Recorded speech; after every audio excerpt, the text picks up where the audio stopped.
Hello, everybody. My name is Lewis Lee, and this is Playing in Traffic. We do this every Thursday night. It comes fast. We talk about cars, boats, trucks, and electric stuff, too. Anything you put gas in, we talk about it. What's up, Ray? Lewis, good to be here tonight again. Good to see you. Yes, sir. We made it another week. Yeah, as quick as it was. I got a really cool thing going on tomorrow. I'm going up to a car show / swap meet at Fairground, which is upstate, which is going to be really cool. I haven't been there in a couple of years. But I want to tell you something I did. You know, a couple of weeks ago, I told you about that Porsche that I had to inspect.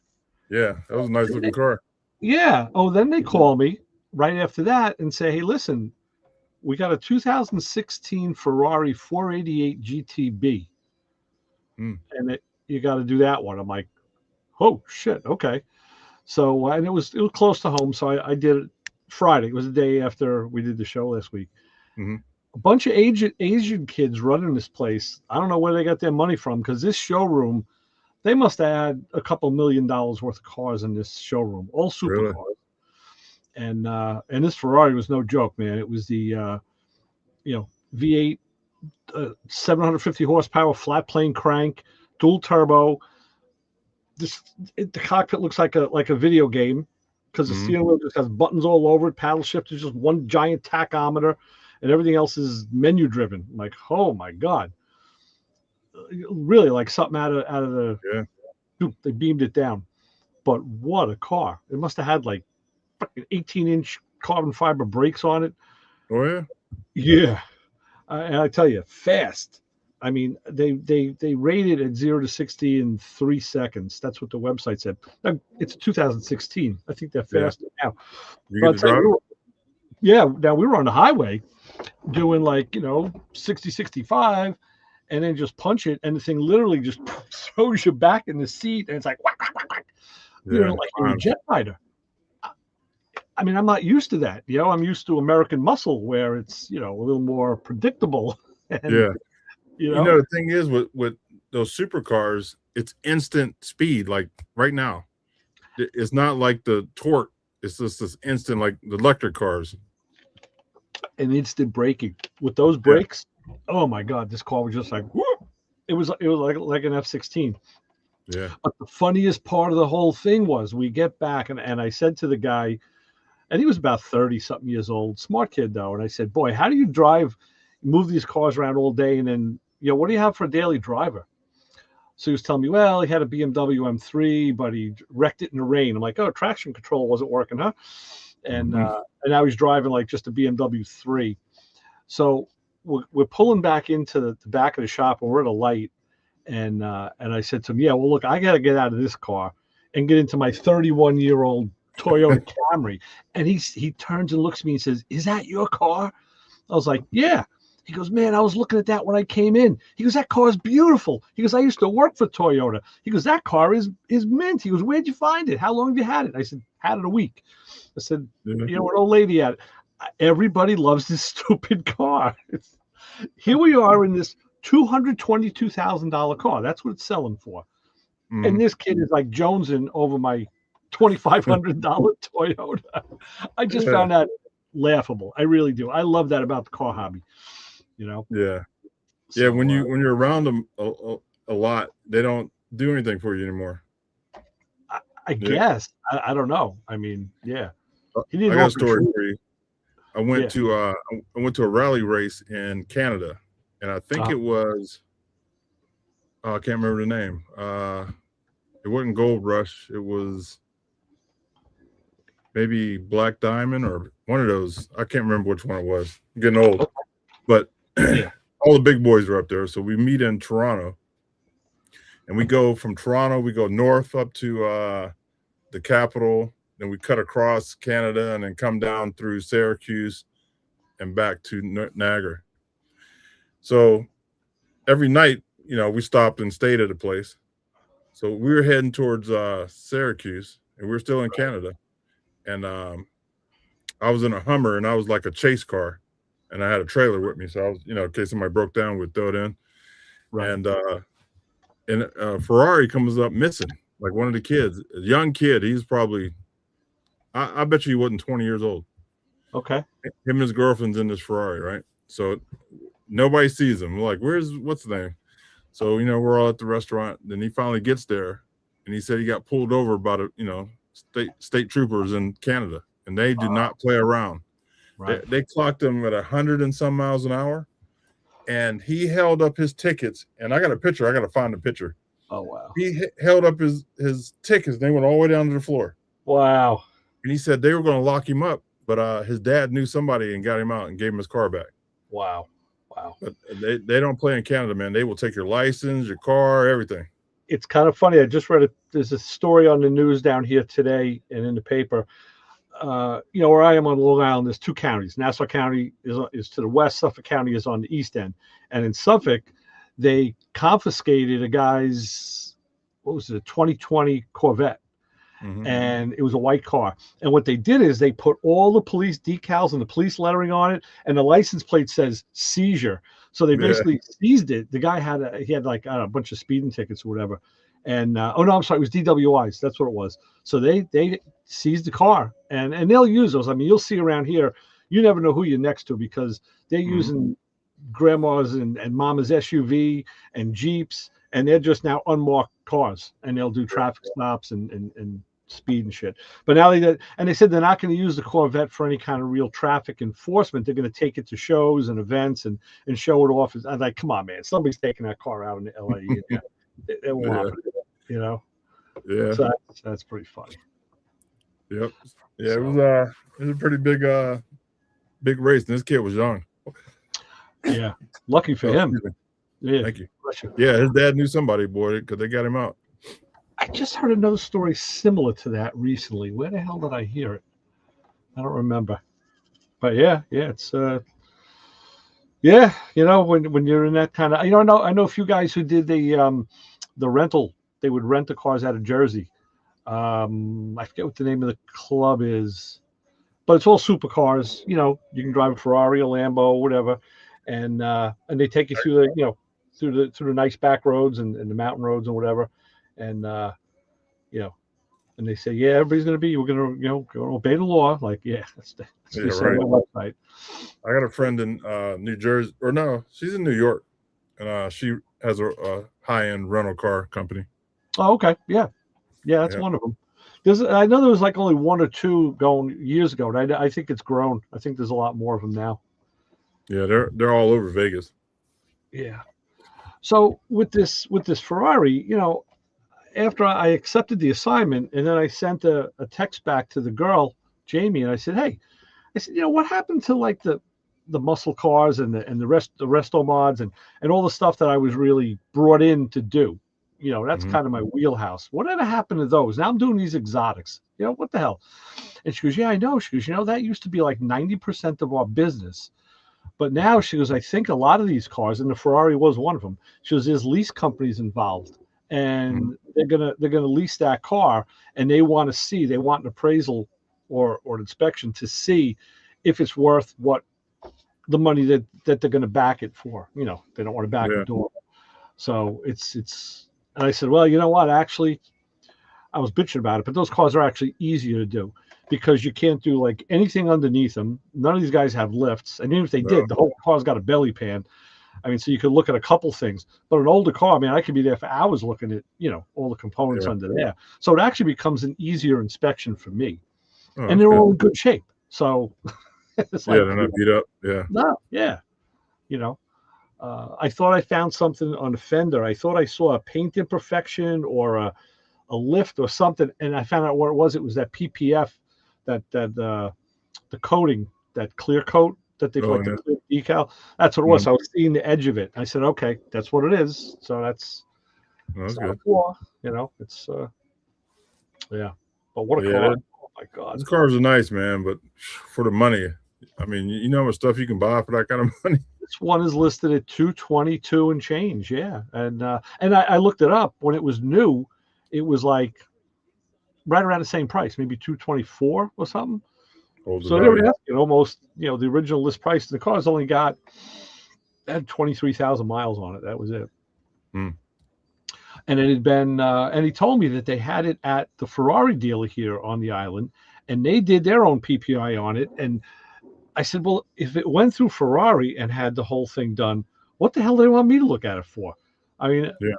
they went to the mothership. That should be the gold standard. I don't know what these guys did. I don't know. You Yeah, know, right. you know, they like you to look at fluids. You know, I don't think the car probably doesn't even have a dipstick, but I couldn't find it. You know, you don't even know where the hell the brake fluid is. It's like everything behind walls. Yeah. Yeah. They wanted to be pretty clean. Yeah. Yeah. Well, those motors too, even the other Ferrari, I did that F430 last year. And that was another one, you know, and it's a newer car. So I assume you check those levels through a scan tool. You know, the Corvettes were like that years ago. And even modern cars now don't have dipsticks, you know. Yeah. So Oh no, we'll bring Paul in. you know, He's the so Ferrari guy. that's kind of even common on the newer American cars. But Yeah. Yeah, my Jeep, it's hard to find anything on that. You got to take a big plastic shroud off to get to the transmission fluid and the oh yeah, yeah. power steering. Yeah, Yeah. they're making it hard to work on. I'll tell you that. My Camry is right up front, man. Dipstick here, dipstick there. Like, yeah, beautiful. Yeah. I love the old stuff. Yeah. Yep. I'm starting to realize that that's the way to go these days. Now my friend just sent me a thing today saying how the cars from 27 on under a Biden mandate are going to have that shut-off feature where they can automatically sense if you've been drinking or under the influence, and it's going to use different cameras and sensors. They said Toyota had like a sweat sensor on the steering wheel to sense sweat on your hands. Really? It's like, what if you're just a sweaty, clammy guy? You know, it's yeah. you know, I mean, you always meet those guys. They got a hand like a dead fish. Yeah, or somebody eating chicken or something. Yeah, you know, I would hope that Trump that would be another thing he'd want to get, you know, do away with, like the EV mandate. Yeah. Because that's adding a lot of technology, a lot of money, and it's you know, making the cars go out of range. I mean, listen, I get it. You know, none of us want to see drunk drivers on the road. None of us want, you know, to be affected by it because it's negative. It's a bad thing. But there's also that freedom in your vehicle. You know, I don't know. And they'll couch was a safety thing. You know. Well, it's getting to the point where you can't afford the cars anymore. So you're going to have to. That's why they're trying to build those cities where everybody walks and rides bikes and live in a compact city. Average cost of a car right now is $50,000. My first house was $64,000. Yeah, that's what I pay for mine. You know, and it's ridiculous. I mean, that's not what they are now, but like you're saying, even in the city, New York, here they have the congestion pricing to keep cars out. They're putting more and more bike and bike lanes in. They want to redo parts of the city, make it just walking. And yeah, but you know what? You built the damn thing up, and there's so many people living there. Now you want to just downsize it. It doesn't work that way, you know. So yeah, the plan is flawed, you know. Especially like even by me here, I'm in the suburbs. There's I passed this area today. It was just regular, you know. It's a semi main road. There's houses all up and down it, and they cleared some land. And I thought they were building one big house. No, they built like 2 different housing units. Mm-hmm. There's got to be at least 40. I'm guessing 40 housing units. I'm like, okay, so that's going to be how many more cars and people that are in there? They're going to add to the traffic on this road that's already can be busy at night when you have rush hour traffic. Stress on the stores, you know. But the town is only looking at, hey, we're going to look at the tax revenue we're going to get, and now everybody's crying poverty. You know, the MTA is crying poverty, the post office is crying poverty. They're all saying it. It's almost it's always the two ends fight in the middle, and nothing ever really seems to be done correctly. Yep. So it's all money leads back to money. Yeah, exactly. Yep. Let's get the fellas in. See what they're talking about. So, Mr. Paul. All right. So, Paul, you're the Ferrari guy. Tell us a little bit about what you know. I know that come the 348s and the 512s, that's pretty much about my knowledge. It ends there. That newer shit, got no clue. Tell you, man, it's like being in a video game. and very comfortable. And we realized this guy was telling me, since he drives a lot of exotics, he said the Ferraris are definitely more comfortable and better screwed together than like the Lambos that he drives, or the what else did he say? He was comparing it to another exotic. I said, okay, and you can feel, even at slow speeds and at highway speeds, this thing was, it was quiet, no air leaks or nothing. It was just a comfortable car to drive. Very nice.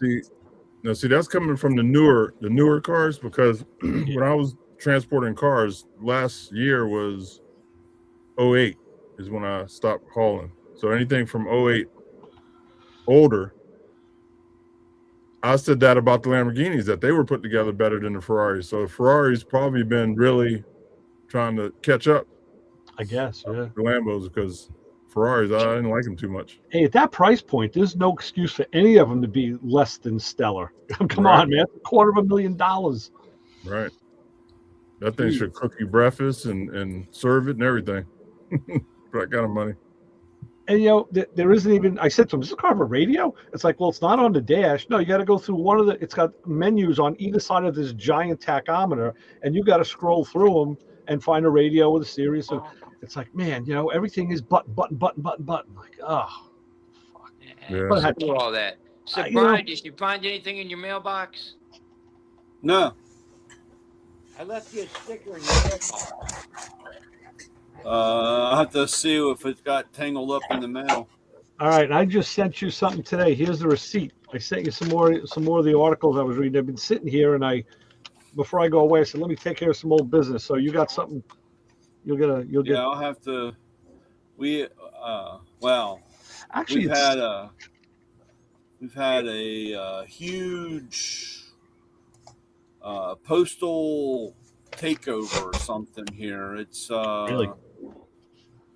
You had a bunch of workers in your driveway and a bunch of cars parked in the grass along the driveway. Yeah, we had a new fence put in. Yes, it was Monday at about 2:30 in the afternoon. Yeah. Well, then either. Well, we probably didn't even get the mail. Well, the mail's been coming like 6, 7 o'clock at night. And the person that owns the contract for delivery of the mail fired everybody and is doing it themselves. And it's a real mess. So, the post office said this is slated to be to you by Saturday on the 2nd. So. Okay. Well, I mean, like I said, I didn't send but the mail, I don't know, dude. I didn't send you any Cougarans or silver this time. I waited up. Yeah, it's crazy because it's nothing but complaints. Because, like I said, go out there. I don't know. The wife never said, so maybe she never said anything. So I'll have to go look if it got tangled up in the mail, or if the mailman took it. Yeah, saw something in there and took it. I don't know, Paul. It's just, but I'll go look. Right. I tried to just give you a surprise. What the hell does this sticker come from? Oh yeah, no. Like I said, right now, like I said, but Monday and Tuesday we had a new fence installed. And so it was. I know the driveway. I know that there was even I came home early. What time you said? 2:30. It was about 2:30. I just missed you because I actually got done early. It's dead here. I mean, the shops were empty, and I was home early because it was probably 3. Maybe I missed you by 20 minutes or so. Yeah, I was. I was with the Batman Bill. Oh yeah. And I noticed that diesel down the street from you is like 50 cents a gallon cheaper than any other gas station. Yeah, that one, and actually the one in Free State. Well, it depends on the it used to be Free State. It used to be the Free State. It's that new gas station. He kind of jumps around a little bit day by day. but he's on. Sometimes he could be 20 cents cheaper than that one. So it's kind of a crazy thing because you're like, well, do I take the chance and drive 4 miles that way and see if it's 20 cents cheaper than this guy here or right around the corner?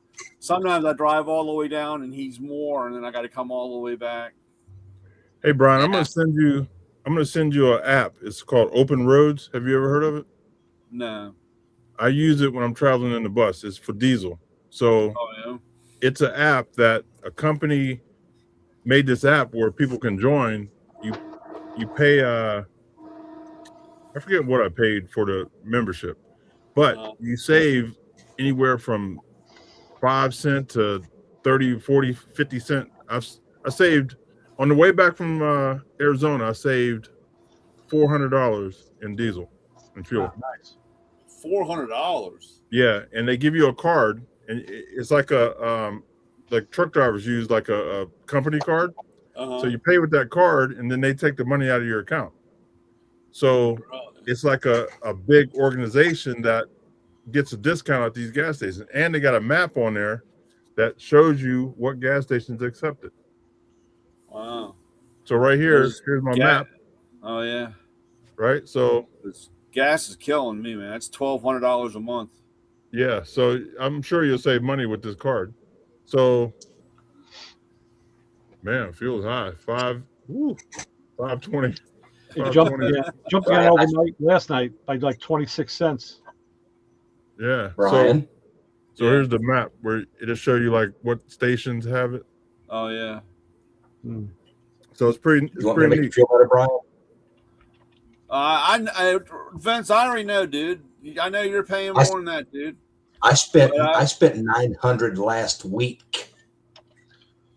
Yeah, dude. Hey, my heart bleeds. I got 4 or 5 buddies that drive dump trucks, and I talk to them all the time, and I hear, "Oh, why are you bitching about $1,200 a month?" And I'm like, "Well, that's $1,200 of my profit out the door, dude." So it's just like you.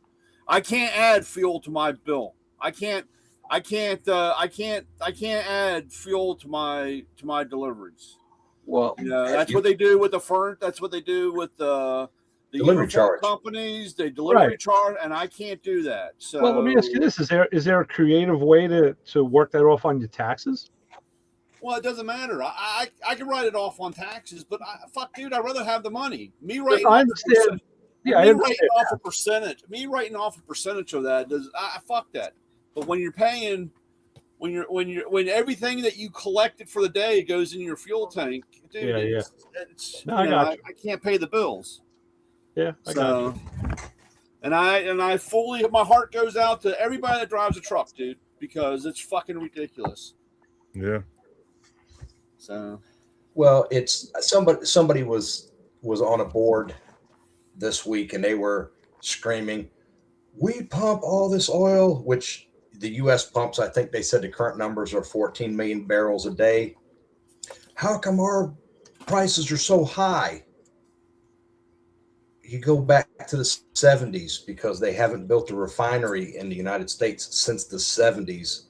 And what mostly we produce is sweet, light crude.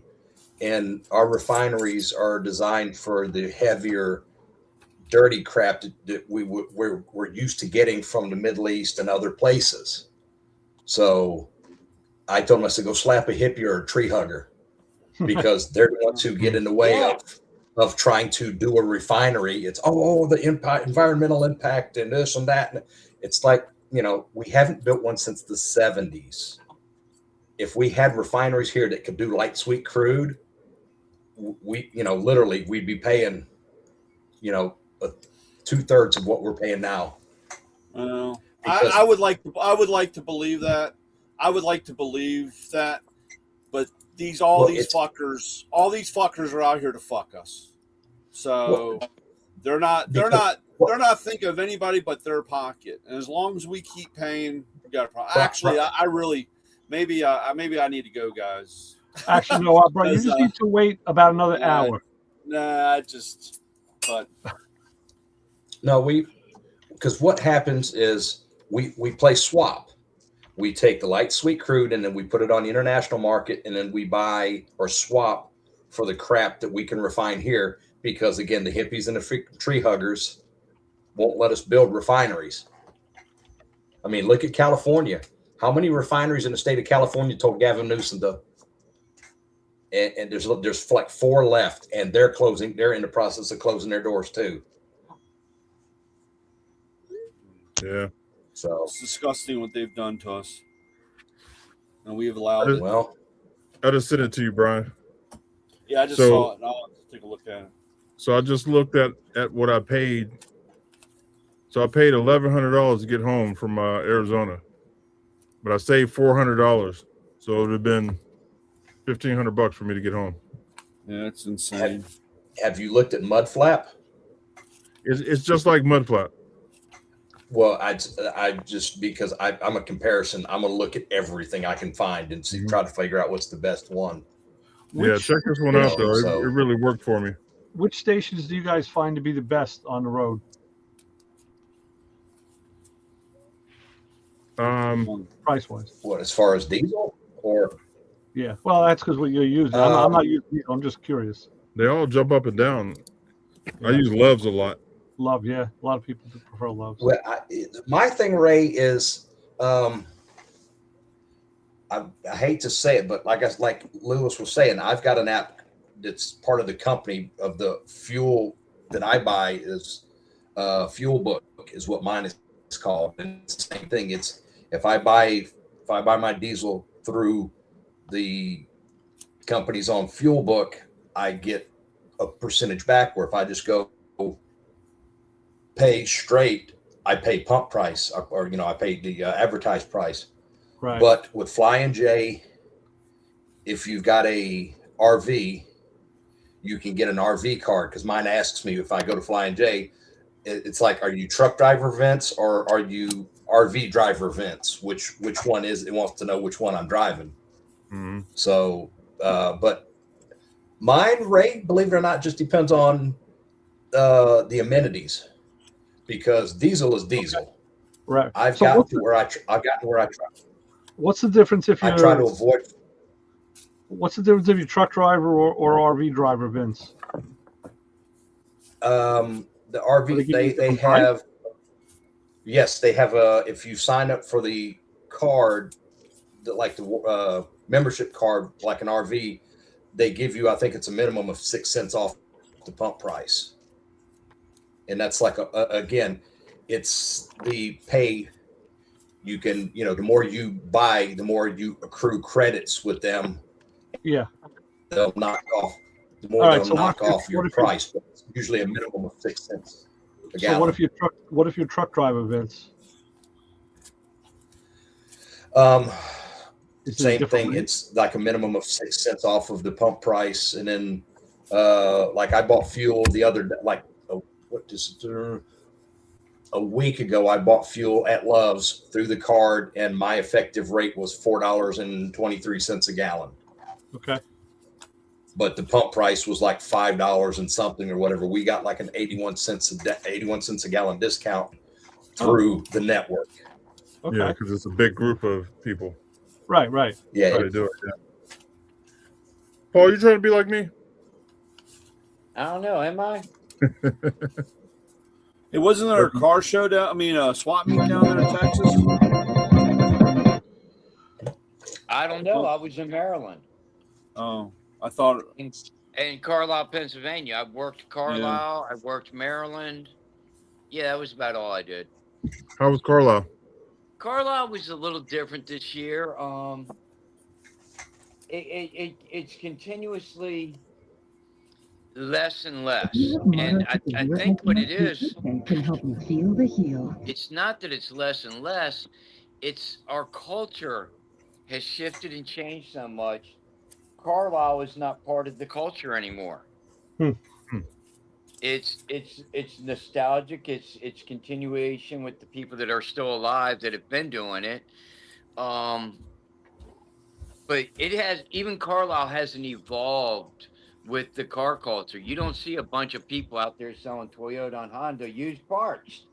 Nobody's stripping. Nobody's selling, turbo systems for whatever. There's Well, they have the import show, yes, and they've been penalized to only do the import show.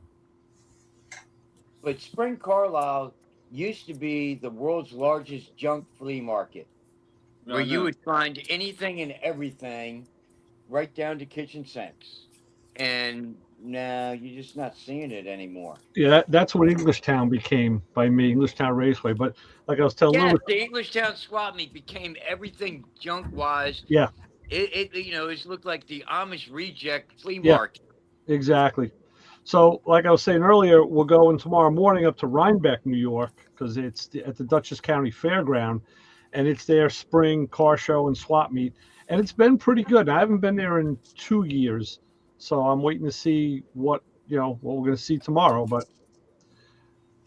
I mean, and Paul, the whole thing is too demographics. I mean, last time I was up there, I saw a guy. He had to be Christ well into his 80s, and he had like Model A and Model T stuff, brass era stuff. I mean, everything from his era, and you could tell he was just bringing this stuff back and forth to shows. Nobody was buying it. The tags were old and tattered, and I felt bad. I wanted to buy something from him just because I felt bad for him. Help him out. So I saw But- zero brass era stuff in Carlisle. Yeah, no, I did. If I see it, I'll get a picture. But the thing was, No Model T and only a handful of Model A parts.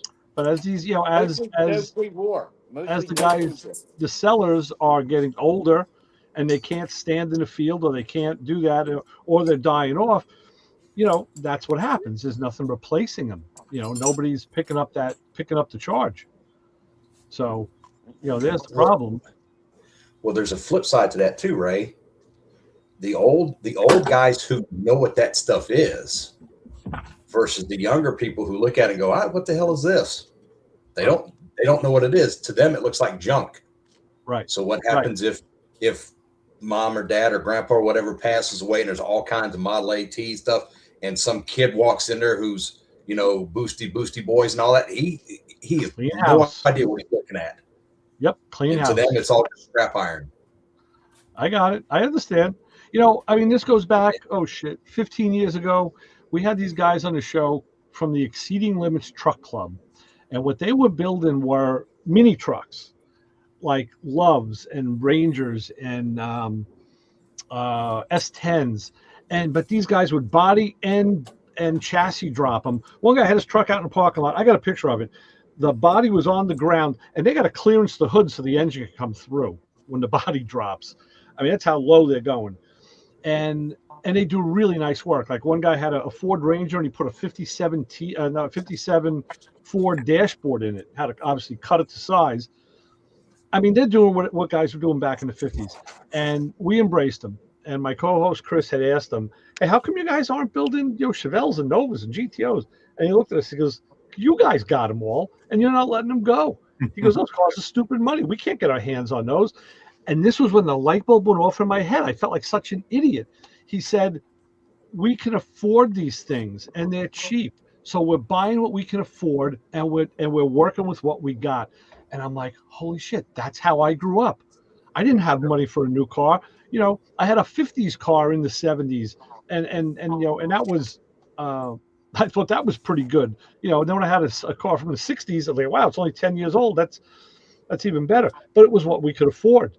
And I said, so we embraced them. And the car show I was doing, we had these guys partner with us. They didn't know how to run a car show. So I said, look, I'll show you. I'll teach you how to run a car show on a big scale, because we had like a 400 car event. I said, and I need muscle. I need people to help me at the gate. I need people to help clean the bathrooms at the end of the day, police the field, just do all the things associated with it. But, we can rotate people around so everybody can see every aspect. And that was the deal we made. And they were with me for like 5 years. And it was a great group. I hung out with them. A lot of the guys were younger, but they were hot rodders. And, we didn't have to be talking about the same engine or the same car. We were talking the same technology. These guys were unbelievable craftsmen. And I haven't seen them in a while now. I'd like to touch base with them again. So yeah, it's all what they know. Well, look at the price. I was talking to somebody, and they were talking about the mid to late 70s and early 80s Camaros. And I remember when those cars were, you could buy a freaking mid 70s or early 80s Camaro for dirt, 1500. because they were everywhere. Everybody wanted a first gen. Right. And the first gens were a couple, oh, you first gen? Okay, well, they're a couple grand, but you could have, you could find them if you had a couple, so a lot of second gen stuff got built and bought. Now, first gen stuff is just stupid money. Right, For real deal first gen stuff, it's stupid money. Second gen stuff has actually started to appreciate quite a bit. The early split bumpers, 71, 72s, the early stuff like that is, and it is nice to see it being appreciated, because I know for a long time, it's a natural progression. That's what happens. But again, our generation is aging out. There's just no two ways about it.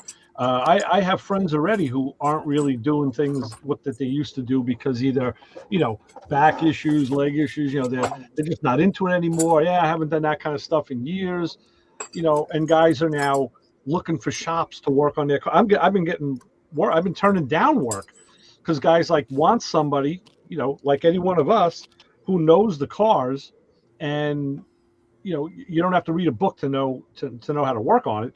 And, and they're willing to farm out the work. So things are changing.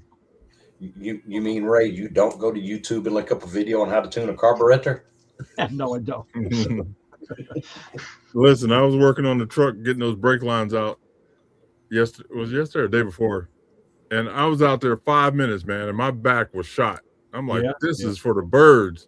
Well, that's what I'm saying, and that's how I get a lot of calls now from guys who are, hey, so-and-so told me that you're working on cars and you can do this, you can do that. I'm like, whoa, wait a minute. I said, I'm also very, very selective of what I do and who I do it for and when I do it. I said, so, and then I have these voir dire sessions with people, and I don't take more work than I do take, because you kind of can smell out people sometimes, and actually my friend Rick, one of the guys I'm with tomorrow, he's dealing with he's in the Corvette Club, and there's a guy locally who does carburetors who's very, very good. I've heard very good things about him, and he said he's not doing carburetors from anybody in the car clubs around here, from either New York, New Jersey, or Connecticut, no one in the tri-state area, and he's not taking on shop work. He says because everybody's too much of a pain in the ass. Because he's only doing stuff that people mail him from out of state. I was like, wow, that's the first I've heard that. Yeah. And it's because of the personalities. He's like, these people are just, unrealistic in their expectations, when they want it, what they want, or and how much they're willing to pay for it. Yeah, and that's the thing, Paul. A lot of these guys, most of them, all the ones I come across, are all retired. They got the money, but they'll tend to pull the apron strings in at the weirdest time. It's like, hey, wait a minute, you spent like $3,000 on chrome that ain't doing shit for you, but now you need a functional part. You don't want to spend $250. Yep. But so yeah. And I get it. I come across these people too, and I would prefer not to deal with them either. That's why I said I turn more work away than I take. But something I am taking is, it was, again, my co-host, a guy that he grew up with, had 2 cars, and they've been in storage for a while. He passed away in January, and now the kids, his 2 sons, have all of his stuff. And the talk came about, what are we going to do with the cars? And they've been in storage for a number of years, and we want to get them rolling again. So I talked to the one son. That car I am taking in. I'll do the Chevy first, and I told him, I said, listen, it's time and labor, parts and labor. I said, parts aren't always what they seem to be. I like to buy only the good stuff, because I don't want to. If I do it twice, I got to charge it for labor twice. He says, oh, of course. Most, you tell out to one of the older guys, like, why do you got to pay me twice? The part was bad. Well, because I got to take it out and put a new one in, so my labor still has to be accounted for, right? Yep. Oh, should that be part of the? Yeah, you know what? Go away. No, you don't get it, dude. You don't get it. So this kid gets it. He says, listen, and I said, we'll go step by step. I'll give you a great. I'll I'll tell you everything that the car needs, and we can prioritize, and then I'll tell you what needs to be done or what can be put off. I said, and you tell me, just have a budget, and we'll be realistic about it. And the next thing I'm waiting for is to have him say, "Can I come and help you?" And I'll probably let him come and help me. So Yeah, different breed of people. again, you got to pick and choose. Yep. Ray, But this unfortunately, too, And this too is, it was his dad's car, so he's got skin in the game. There's a lot more to it when it's somebody's car, Sentimental. and he just lost them. So there's going to be a lot of attachment there. He may sell it. I may buy it. I don't know. What kind of car is it? A 65 Impala. Impala, huh? 65 Impala with a small block. I mean, it's a small block, automatic, so it's power glide. Still got the 4-wheel drum brakes, so it's pretty much original. And then he has a Dart. I forget. I think it's a 70 Dart. That's a slant 6 car. That's the other one. So yeah, he wants to get the Chevy going first. And I said, yeah, okay. I'll tell you, Frank from Wrench Nation, he has a nice, I think it's a 65 convertible. Beautiful. Right. Yeah, when I called him, I was like, "Oh, we'll be there. We're coming to your spot." He's like, "Oh, I'll get a car ready for you." I was like, "Oh, I got my Jeep." Because he's gonna give me a car to drive around. Oh, nice. Yeah, he's you want the Benz or you want the Impala? The Impala. Yeah, the Impala was nice, man. It was clean. I'm trying to No think. rust out there. I just saw something he posted this week. I'm trying to think. I think there was a car in the picture. I don't remember if that was the Impala though. The red. Yeah, I don't remember. I can't. I looked real quick. I'd have to go back and see if I can find it. Yeah, he has a nice shop. He's doing some good work in there too. It's nice vehicles. Yeah. Did you get that picture I sent you the other day, Ray? What was it? Oh, Vince. A car on a trailer? I'm not. Who? A car on a trailer? No. See, I got my phone is screwed. I'm not like just before. I got a friend sent me he's always sending me memes or pictures or whatever. And this one, I just get the thing that says downloading. So he sent me a second one, and I got it. And I told him, listen, that I didn't get the first one you sent. And I'm thinking it could be the second one. Now it came through, but then he sent me it again, and I got it. So I'm not always getting downloads. It even happens with the family. So I don't think I got that. No. Yeah, the stuff you sent me the other day was pretty funny about the carbs. Oh yeah. Those are just stuff. I just have those saved in the phone. Well, yeah, because you hit the nail on the head with that. With the piece that you sent. Those were pretty good. But no, this is what my buddy bought himself for his birthday. On send. And again, that's the same thing. You're looking at people of a certain generation did not grow up with carburetors. They grew up with fuel injection. So they don't know what to do with one. I was just watching a video it was from a GM plant all the way back from the 60s up to the 90s. And carburetors going by, and the women, you taking one off, they're putting in a piece, pressing in, boom. They were actually building the carburetors. Well, they don't come assembled, I guess. So somebody had to build them. I just never saw the process. I thought that was so cool. So, yeah, Henry Ford really stepped up the game by putting the assembly line together. And that's what they said. It was all due to Henry Ford. Yeah. Mm-hmm. The assembly line process. Sure. I tried to go to the museum when we were coming back from Wisconsin, but it was hard to find a place to park, and it wasn't clear on where we can go. So I just came home. I was wore out by then. Okay. So they do tours. Al Handy did one last year. It was a Route 66 tour. I think it was a Route 66 tour. But then I think he said this year he was doing one about the. It was from the Ford plants, the old plants. So he sent me a text the other day, and he sent me. I was able to download this. It's the Midwest Motorhead Madness Daily Routine and Itinerary. This is that 2 Lane America group, and they're doing. He told me this is the tour guide. This one was Speedways. So they were in Speedway, Indiana, the first day at Indy.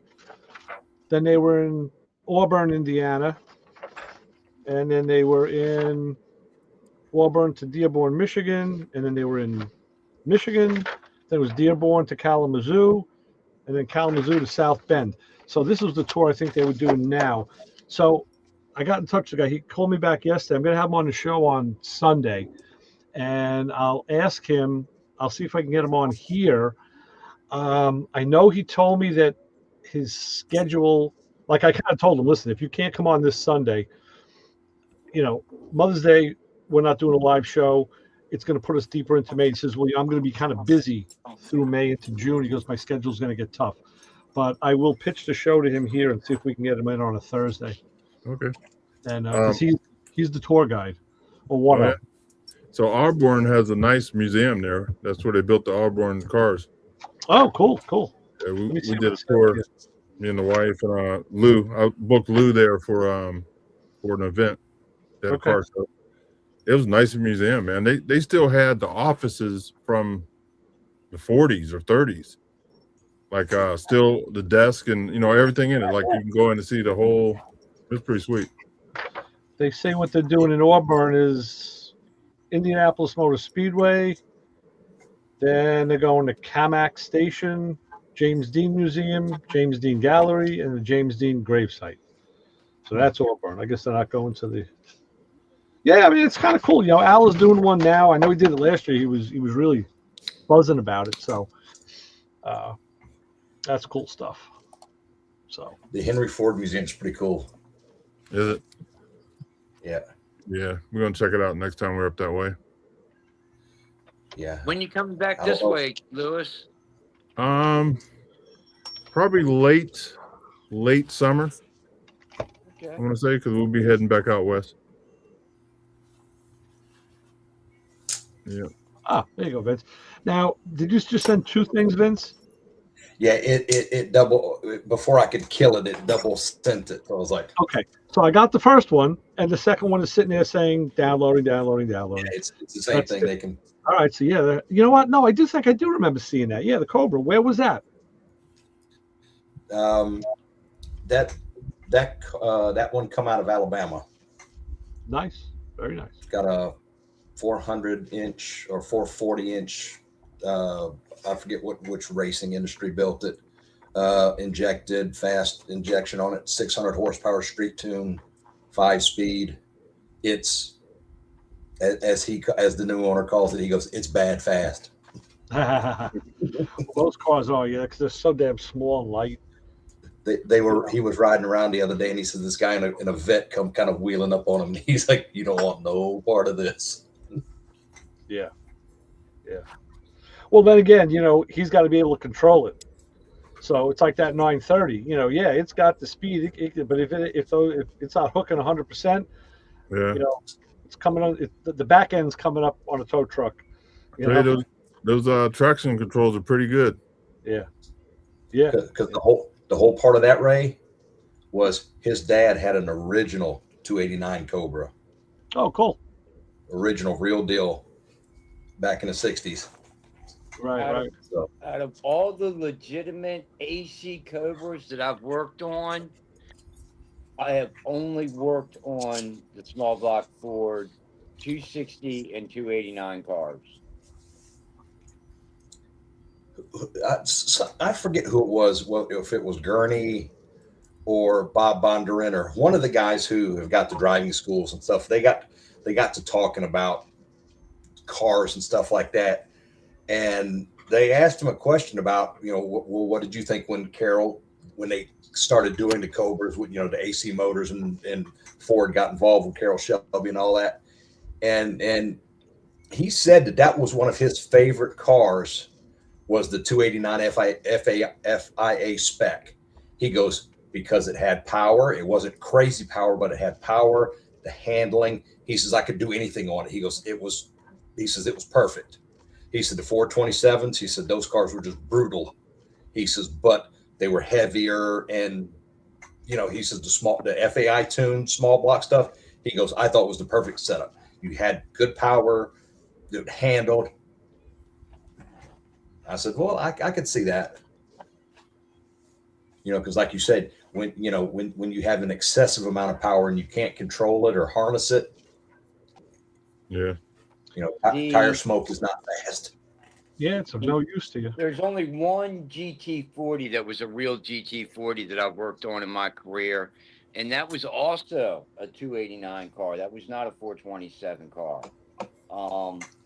That car, that was the almost perfect car as far as I was concerned on driving and handling and going 130 miles an hour on 40-year-old tires. It felt safe. Was that a Mach 2 or Mach 3? I guess it was a 2. Or excuse me, Mark 2, not Mach, Mark 2. Yeah. I believe it three. was a 2.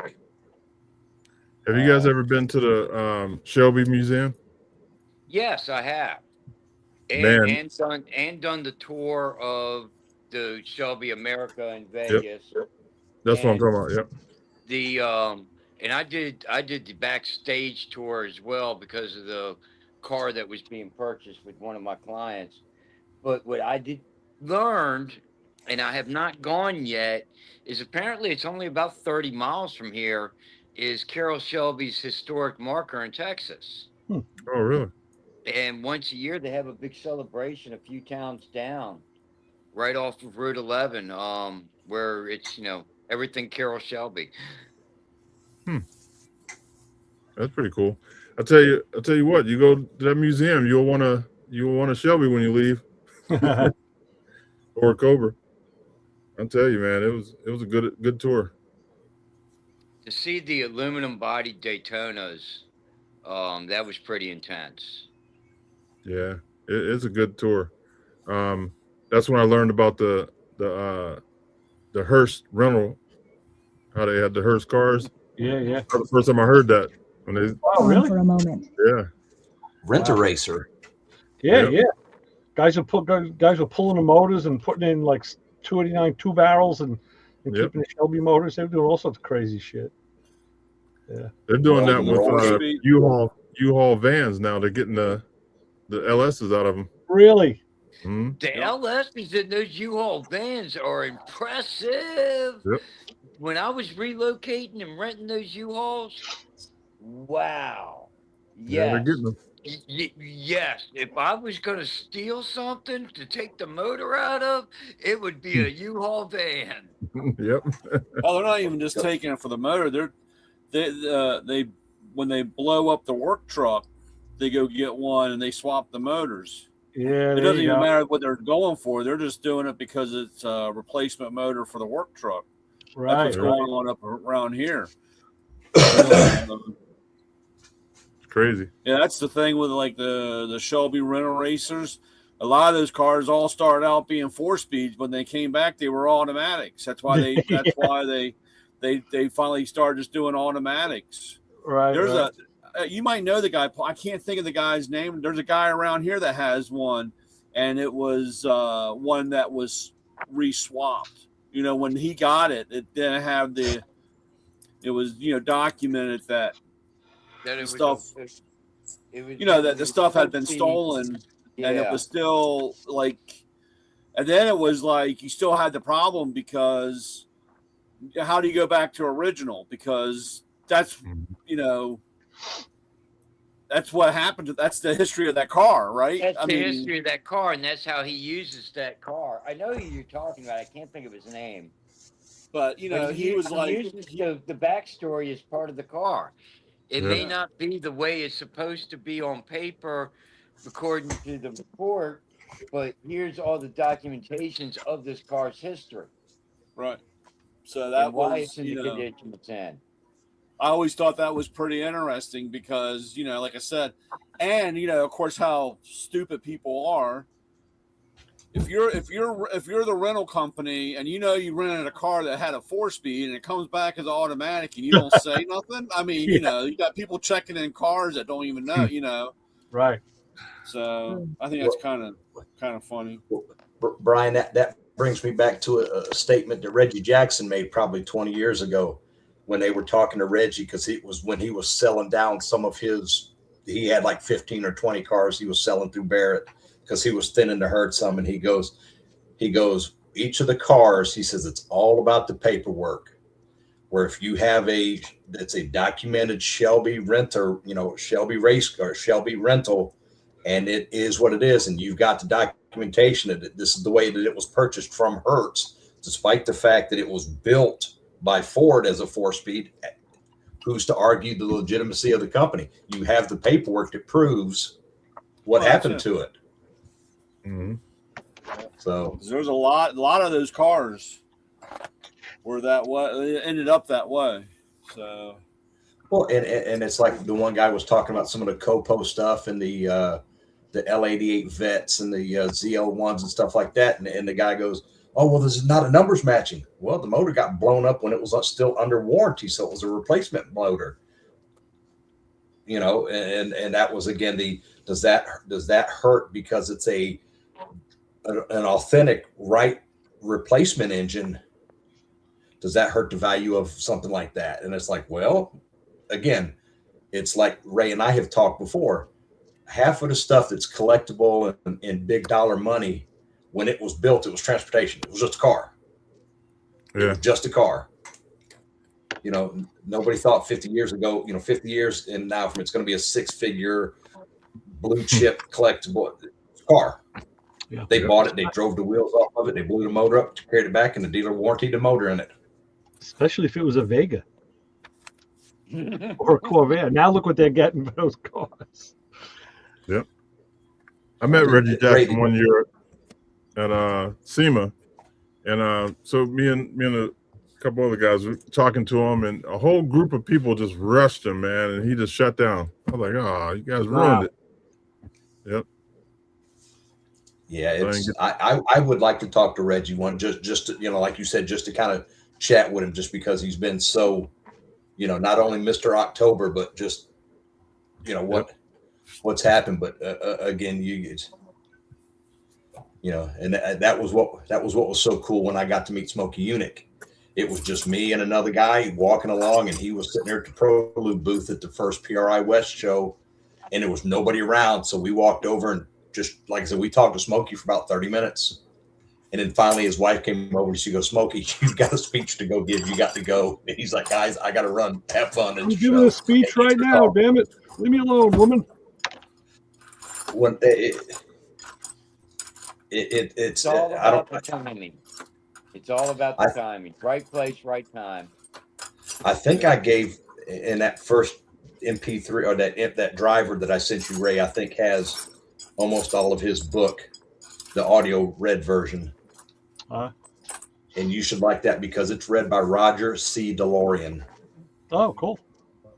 And he talks about, in the very beginning of it, he talks about, or quoting him, he goes, there's only a handful of people in this world that I would stick my hand into a fire for. And he goes, Smokey Yunick was one of them. That's an endorsement, all right. Hey, guys, I'm going to call it a night. We'll see you next week. All right, Paul. All right, Paul. Good night. Good night. Lewis is from the truck. My camera went off. It was a big dog in the yard. So I'll make sure my wife didn't come out of the house. So you guys are going to be back on the radio this week, right, Ray? This week we're on Sunday. Yeah. Now okay. So schedule wise, yes, I'll be live Sunday with the guy from this tour. Then next Thursday, I don't know if we're going to be on next Thursday night because I'm rolling into North Carolina Wednesday. Thursday we'll still be there Thursday. But I don't know. I don't know if we're going to be doing anything with the family, if we're going to be going out to dinner, what we're going to be doing. So if we're just hanging, I'll be on. If not, if you don't see me, don't get freaked out. And then that's next Sunday is Mother's Day. So we're doing a rebroadcast from 2011, and it's a good show. So the only thing is I don't have any video for it.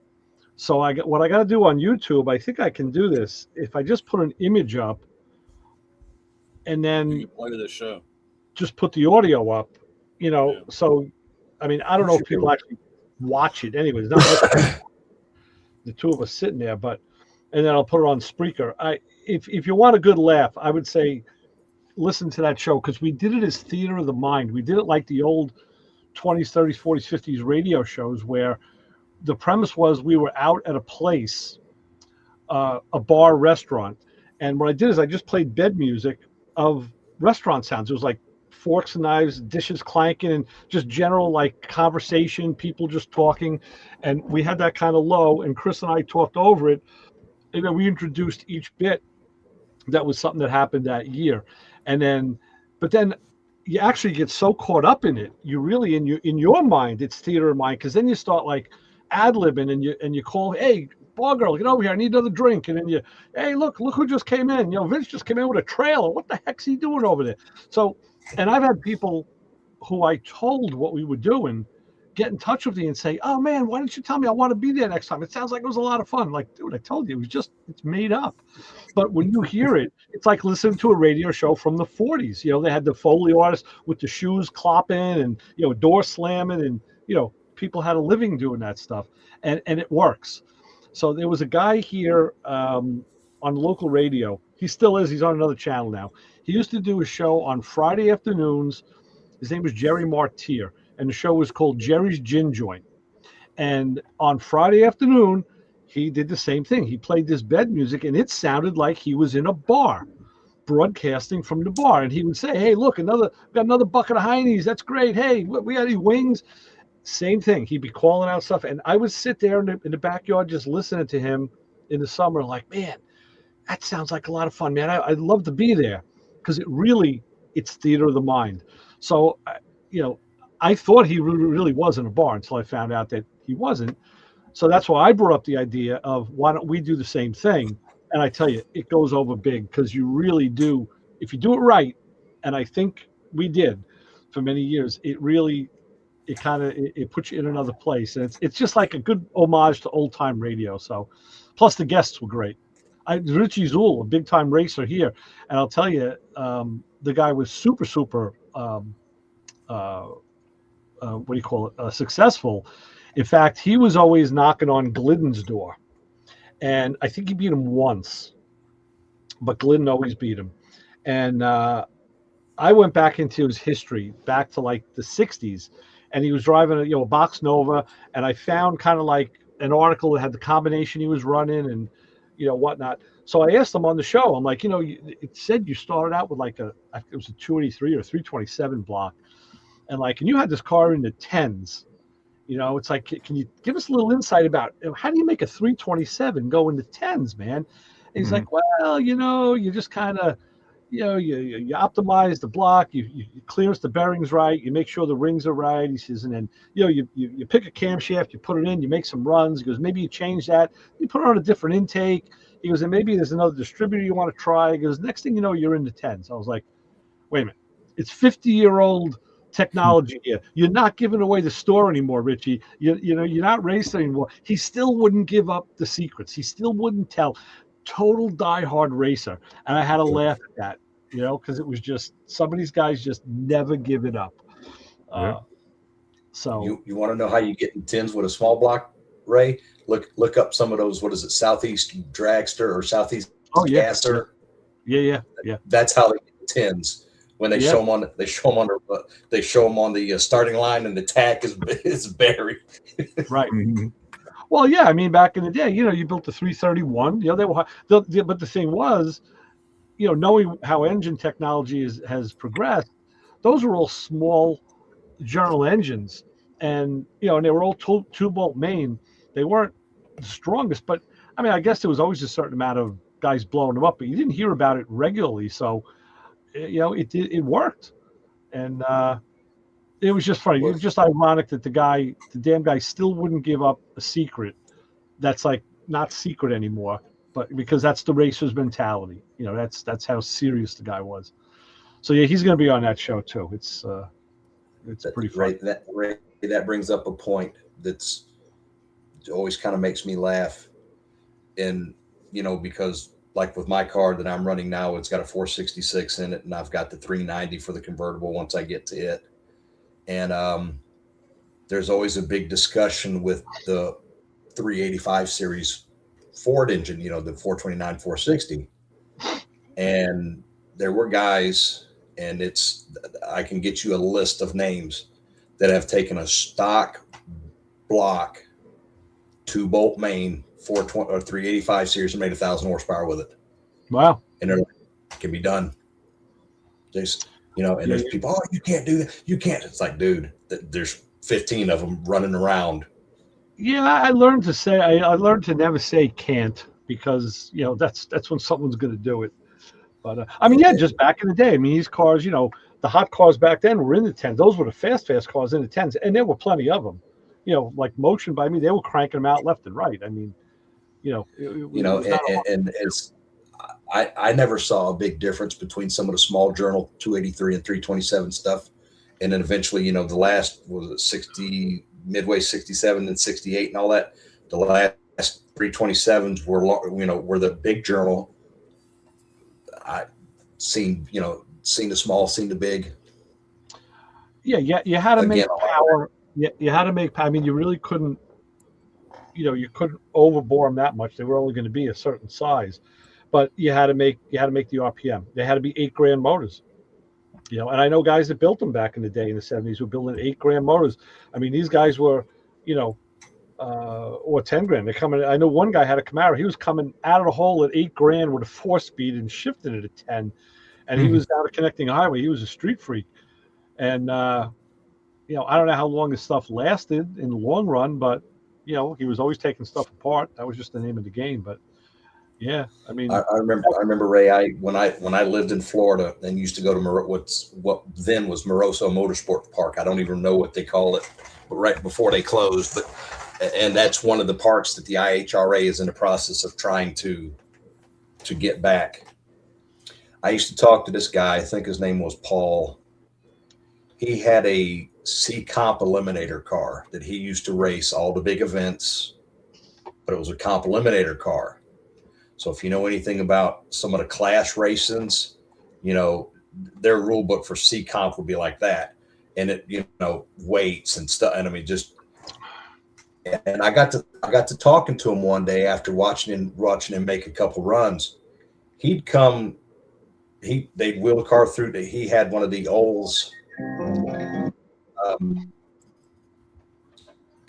can't remember what it was, like late 80s or early 90s.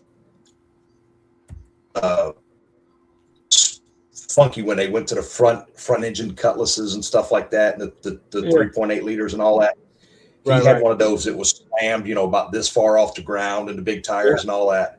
And he ran I think he said it was a 208 or 260 inch motor or something in it, or a 308. It was a small displacement engine. And what caught my attention was he would roll through the water, and then it would sound almost like an old 2-stroke Detroit, where it would then you'd see the tires start to spin once the thing hit stepped up, and he'd do his burnout. And I'm going, he'd leave the line at what it's like, good God, it sounds like the rods are about to come out the bottom of the motor. But that was the way that car was built. It was, like I said, it had a small displacement motor, and he spun the piss out of it. But it was, but he had the car on the dial, and it was because he goes, C-Comp Eliminator at the time was, I think, like 920s or 930s or whatever, and the car would just click off. Because again, that's the name of the game when you're comp racing like that, is the car has to be consistent. It's got to do the same thing every time, and then it's just down to you to cut the light. I mean, that reminds me of the first time I heard a Grand National at the track, and you hear this thing spool up, and it just sounded so different. That V6 sounded so different than all the 8s. You're like, what the hell is that? And like, holy shit, it's a 6-cylinder, and look how fast he's going. Yeah. That was an eye opener, man. I remember that. I can remember that. It was at Atco Speedway. Yeah. Yeah, they put the hammer down on people, didn't they? Oh yeah. Ford just went and ran an all electric Mustang at one of the tracks. Oh yeah. To do, like Skunk Works, Skunk Works or Black Works, whatever. All electric, and the thing was like in the 6s. Wow. I mean, it was nasty. It was like, holy shit, and it just, I'll have to try to dig through and find that, but it was just like, like 222 miles an hour in the 6s, and it's like, it's all electric. Wow. You don't hear anything. Bowler Exhaust made a sound for those electric cars, the Mustangs, Yeah. and it shifts and everything. It actually shifts with the RPMs. It's pretty neat. He won Best of Show at SEMA. This was probably 4 years ago. Wow. I'll tell you one thing, man. I really like the sounds that were coming out of that Ferrari. The flat plane crank, nothing sounds like that. It is just so awesome. Oh. But yeah, $222,000. No kidding. Yeah. And you really could drive this thing as a daily driver. It was so docile at slow speeds, and then it just did whatever you wanted it to do. It's just it looks like a C8 Corvette, even from 2016. That's how ahead of the time it was. Mm-hmm. I can remember Ray talking to engine builders about when the big inch motors started happening, and they went, it's kind of the best of both worlds, because you got, like, a big inch street motor doesn't have to be stupid radical because it's got the cubes and it's, They got you know, torque. It was like when the mountain motors came out. you could drive it around and it pretty docile, put your foot in it and it scare the crap out of you. Yep. Yeah. All right, guys, I'm gonna jump ship and go see where this dog is running around my neighborhood. All right, take You us don't out, stop. Lewis, and make sure you leave us on screen view or whatever the hell they call it. Yeah, if you hear me hollering, you know what happened. The dog got me. Oh boy. Go out heavy. All right, Brian, I got it this time. Oh, all right. All right, people. Thanks for watching. And we do this every Thursday night at 9 o'clock. So tell anybody that's in the cars, boats, trucks, and anything else you put gas in, we talk about it. All right. Have a good night.